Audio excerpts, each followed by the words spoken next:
Les élus nationaux ont adopté le projet de loi des finances rectificatifs et reddition des comptes d'exercice 2021. Le ministre des Budgets a répondu aux différentes préoccupations des élus du peuple en rapport avec ce texte de loi qui tient en considération les évolutions intervenues en cours de l'exercice budgétaire. Suivez Aimé Bonji au sortir de la séance plénière de ce jour.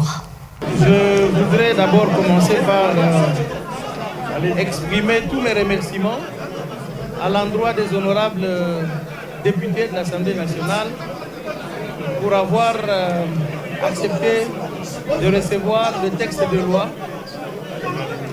le projet de loi, à l'unanimité d'ailleurs, le projet de loi portant rectification de la loi des finances pour l'exercice 2021. Pour nous, c'est avec beaucoup de satisfaction, car comme vous le savez bien, cette année a été particulière pour nous. Notre gouvernement, dirigé par son Excellence, Monsieur le Premier ministre Amadou Konde, est entré en fonction à mi-parcours de l'exercice. Et donc nous avons commencé le travail au mois de mai. Et la première des choses que nous avons pu réaliser, c'était le dépôt dans les délais, non seulement de la loi rectificative, mais aussi du projet de la loi des finances pour l'exercice 2022. Ce projet de loi rectificative est justifié par plusieurs facteurs.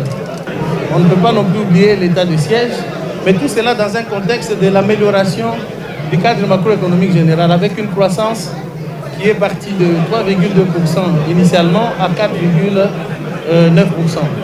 Donc tous ces facteurs ont justifié la nécessité, telle que prévue par la loi des finances, de venir ici solliciter cette nouvelle autorisation du Parlement pour exécuter ces dépenses, surtout au vu du fait que les recettes, comme nous l'avons si bien dit, sont en augmentation. C'est pour cela que le projet de loi des finances rectificative que nous présentons, qui vient d'être adopté par l'Assemblée aujourd'hui, améliore les prévisions budgétaires à hauteur de presque 14%.